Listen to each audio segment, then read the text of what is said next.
का अभ्यास, ठीक है कि नहीं है? अभ्यास में पहले शब्दार्थ दिया है।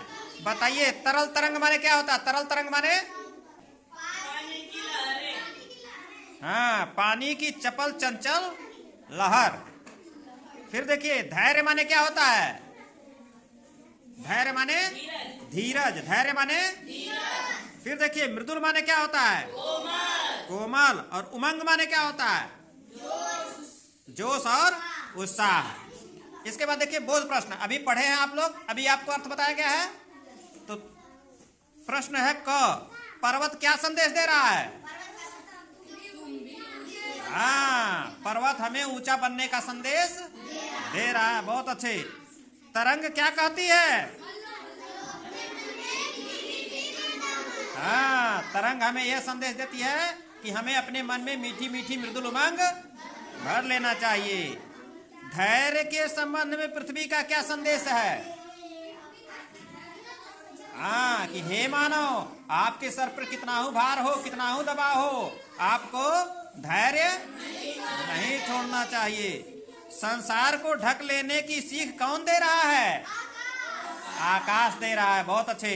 तो इसका उत्तर लिखेंगे संसार को ढक लेने की सीख आकाश दे रहा है, नभ दे रहा है। ठीक है ना? अब देखिए नीचे स्तंभ क में प्रकृति के कुछ अंगों का नाम लिखे गए हैं। स्तंभ ख में उनसे मिलने वाली सीख गलत क्रम में लिखी गई है, उन्हें क्रम से लिखिए। जैसे है क पे देखिए लिखा है पर्वत। ठीक है, तो पर्वत को किससे मिलाएंगे? ऊंचे बन जाओ। बहुत अच्छे। और सागर को हाँ, मन में गहराई। सागर कहता है मन में गहराई लाओ। और तरंग क्या कहती है? हाँ, हृदय में मृदुल उमंग भर लो। और पृथ्वी क्या कहती है? हाँ, कभी धैर्य ना छोड़ो। और नभ क्या कहता है? हाँ, ढक लो तुम सारा संसार। अब देखिए तीसरा, निम्नलिखित पंक्तियों के भाव स्पष्ट कीजिए। सागर कहता है लहरा कर मन में गहराई लाओ। इसका क्या भाव है? इसमें भाव क्या है? सागर क्या कह रहा है? हे मानव, तुम अपने मन में गहराई लाओ। यह भाव स्पष्ट हो रहा है। पृथ्वी कहती धैर्य न छोड़ो, कितना ही हो सिर पर भार। इसमें क्या भाव है? क्या भाव छिपा है?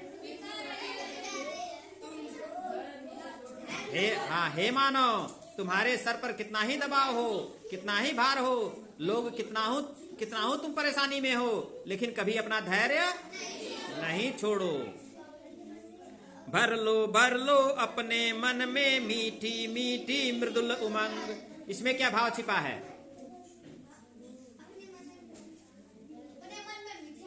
हाँ, हे मानव, अपने मन में सदैव मिठास रखो और उमंग हमेशा बनाए रखो। हमेशा जोश में रहो, उत्साह में रहो और मृदुल बनाए रखो अपने आप को। ठीक है, इसीलिए इसमें कहा भर लो अपने मन में मृदुल उमंग भर देना, मीठी मीठी उमंग भर लेना। जब आप मन में मीठी मीठी उमंग रहेगी तो आप किसी से भी बोलेंगे तो अच्छा अच्छा बोलेंगे, है ना? कभी गुस्सा नहीं होंगे और हमेशा पॉजिटिव सकारात्मक विचारों के साथ रहेंगे। कभी भी नकारात्मक विचार आपके मन में नहीं आएंगे। तो ये बहुत ही अच्छा संदेश देता है। भर लो अपने मन में मीठी मीठी मृदुल उमंग। कभी नाराज ना हो, कभी किसी से गुस्सा ना हो और नकारात्मक बात मत करो। सकारात्मकता के हमेशा भरे रहो। हमेशा उमंग तुम्हारे जीवन में बना रहे। नभ कहता है फैलो इतना, ढक लो तुम सारा संसार। इसमें क्या भाव है?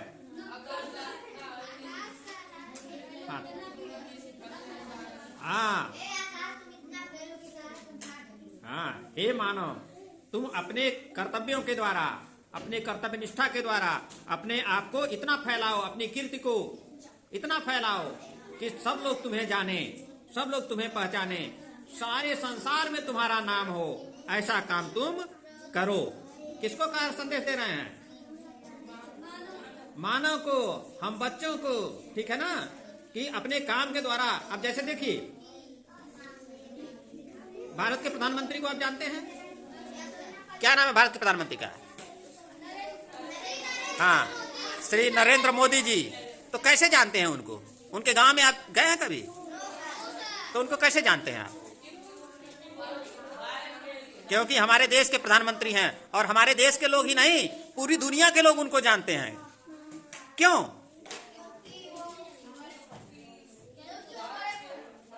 क्योंकि वो भारत के प्रधानमंत्री हैं, अच्छा अच्छा काम कर रहे हैं, है ना?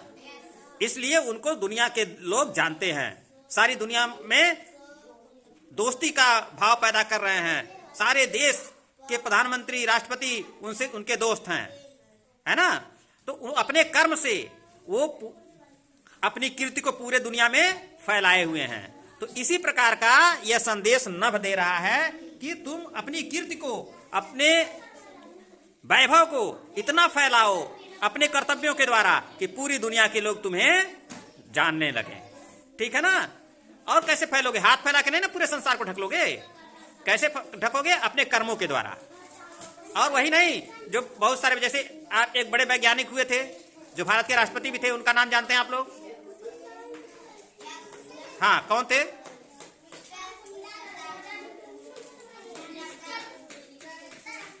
हाँ बताइए। नरेंद्र मोदी जी नहीं, एक भारत के राष्ट्रपति थे।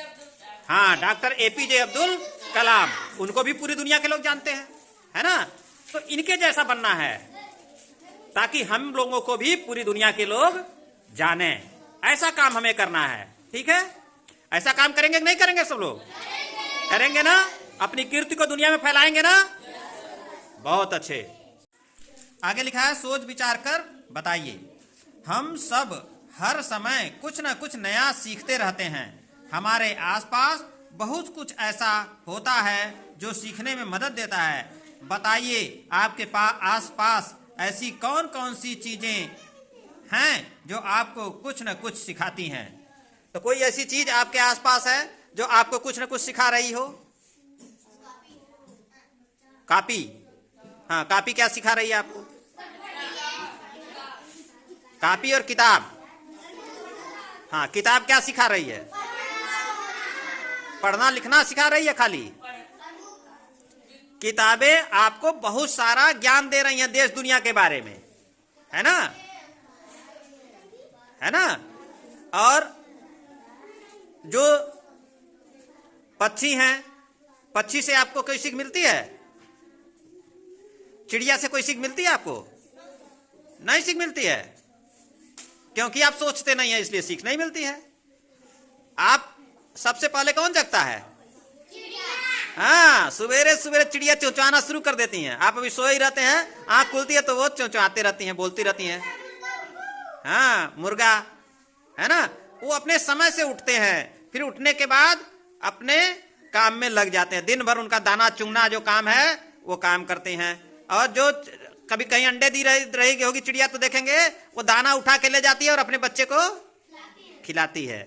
फिर जाती है, दाना लेके आती है, फिर खिलाती है। वो निरंतर चलती रहती है, निरंतर कार्य अपना करती रहती है। तो हर एक चीज हमें कुछ न कुछ शिक्षा देता है। हमें उसके बारे में, कोई भी चीज देखिए तो उसके बारे में सोचिए कि आखिर ऐसा क्यों है, ये क्या शिक्षा दे रहा है। देखिए, कोई अपने घर कुत्ता पाला है तो उसके घर अगर कोई दूसरा जाता है तो क्या करने लगता है? भौंकता है। तो क्या सिखा रहा है वो हमें? वफादारी सिखा रहा है। क्या सिखा रहा है? वफादारी सिखा रहा है। ठीक है ना? तो हर एक चीज, हमारे आसपास जो चीजें हैं वो हमें कुछ न कुछ शिक्षा देती हैं। तो वही यहाँ कहा गया है कि सोचिए और बताइए। तो आप सभी लोग अपने कॉपी पर लिखेंगे किसी न किसी एक चीज के बारे में कि उससे हमें आपको क्या शिक्षा मिली। ठीक है? जैसे पेड़, आम का पेड़ देखे हैं? कभी वो अपना फल खाता है? किसके लिए फल देता है? हाँ, तो उससे ये सीखिए कि हमें दूसरों की सेवा करनी चाहिए, हमें दूसरों के लिए, परहित के लिए हमें जीना चाहिए, है ना? ये शिक्षा मिलती है कि नहीं मिलती है पेड़ से? तो इस प्रकार हर एक चीज, दुनिया में जितनी भी चीजें हैं वो कुछ न कुछ हमें शिक्षा दे करके जाती हैं। अब देखिए पांचवा क्या है? तुम्हारी कलम से लिखिए क्या सीख मिलती है। वृक्ष से, देखिए आ भी गया, वृक्ष से क्या सीख मिलती है, फूलों से क्या सीख मिलती है। ठीक है, ये आपको सोच के लिखना, मैं बताऊंगा नहीं। नदियों से क्या सीख मिलती है ना? ठीक, ये सब लिखना है आपको कॉपी पर, हम चेक करेंगे। अब करने की बारी। इसमें देखिए, पर्वत और लहराते हुए सागर का चित्र बनाइए। बना लेंगे? हाँ, कॉपी पर चित्र बनाइएगा। फिर है प्रकृति वर्णन से संबंधित कविताओं का संकलन कीजिए। अब ऐसी कविता खोज करके आपको लिखना है 2-4 जिसमें प्रकृति का वर्णन हो, है ना, सूर्य का वर्णन हो, नदियों का वर्णन हो, पर्वत का वर्णन हो। इस प्रकार की कविताएं आपके किताब में भी और सारी हैं, उनको खोज करके लिखना है। इस कविता को कंठस्थ कर कक्षा में सुनाइए। तो कविता तो आप लोग याद ही कर चुके हैं, सबको याद है ना, नहीं याद है? हाँ, तो कविता तो आप लोग याद ही कर चुके हैं। फिर देखिए मेरे 2 प्रश्न, कविता के आधार पर 2 सवाल बनाइए। ये जो कविता आप लोग पढ़े हैं उसके आधार पर 2 सवाल बनाना है। तो कोई एक प्रश्न बताइए, इस कविता जो पढ़े हैं इसके आधार पर आपको अपने से प्रश्न बनाना है। कोई एक प्रश्न बताइए जो आप पूछना चाहते हैं इस कविता के आधार पर। इसका उत्तर, मतलब जो प्रश्न पूछेंगे उसका उत्तर इस कविता में होना चाहिए। पूछिए।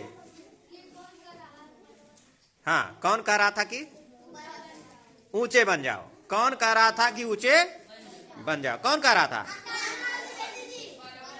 पर्वत कह रहा था। कौन कह रहा था? पर्वत कह रहा था। इसी तरह से एक और प्रश्न बना करके यहां पर लिख देंगे। फिर इस कविता से आपने क्या सीखा ये लिख देना है। और मैं करूंगा, करूंगी, आप क्या करेंगे और क्या जो करेंगे, कोई भी काम जो आप करना चाहते हैं इस कविता से सीख करके वो आप यहां पर लिख देंगे। समझ में आ गया सबके? हाँ, तो देखिए महात्मा गांधी जी की यहाँ एक लाइन है, यदि मनुष्य कुछ सीखना चाहे तो उसकी हर भूल उसे कुछ शिक्षा दे सकती है। महात्मा गांधी जी ने कहा है अगर मनुष्य कुछ सीखना चाहे तो उसकी हर भूल उसे कुछ शिक्षा दे सकती है। तो इस प्रकार सबके समझ में आ गया ये सारा पूरा अभ्यास प्रश्न? समझ में आया नहीं आया?